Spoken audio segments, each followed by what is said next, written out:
Joining us now, author of the upcoming bestseller, The Russia Hoax, The Illicit Scheme to Clear Hillary Clinton Framed Donald Trump. Fox News legal analyst Gregg Jarrett. Okay, he's writing a book. I just found out tonight this is going to be a bestseller, too. They're going to be fighting against each other. The case against impeaching Trump, famed Harvard law professor Alan Dershowitz. Actually, I think the books are complementary. I would like to do events with both of you. Happy and to book do it. signings. And I think we could do like an hour debate, and then you guys sign books, and I have a beer. It's a deal. That would be great. Happy to do it. All right, let's go. First, I got to ask you about this whole issue with me. Professor Dershowitz, you did know that I was being sarcastic. First of all, you had a perfect constitutional right to make the comparison. I may not agree with it, but you have the right to make the comparison with Hillary Clinton. That's a constitutionally protected argument. Obviously, you did it in a sense of sarcasm, saying, look at what she did. Hey, but you won't get away with it if you don't do it.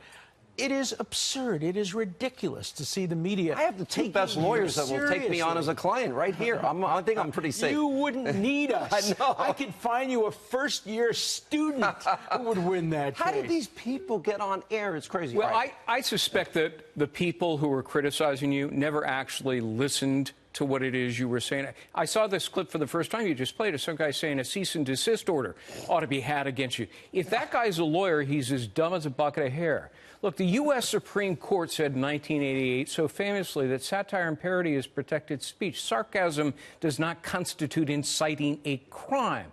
Those people who are criticizing you for that have no idea what they're talking about legally. Everybody at home, you just saw why these books are going to be bestsellers. All right. The DOJ, there was a spy, probably two, maybe more, and you believe you're a constitutional attorney. Congress has a constitutional role in oversight, checks and balances, separation of powers. Why won't they turn the documents over? Well, they should. Look, I'm a civil libertarian who goes back to the anti-war movement when informers were put in the anti-war movement.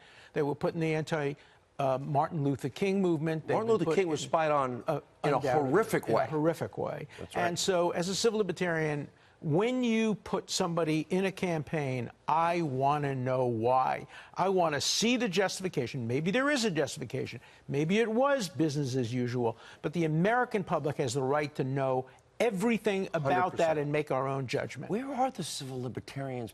This is a scary time. Listen, I am as pro-law enforcement as anybody. Yep. I love my mother was a prison guard. My dad worked in probation. It was a big deal. All my family, many of them were police, and two made the FBI, and that was the top of the hill.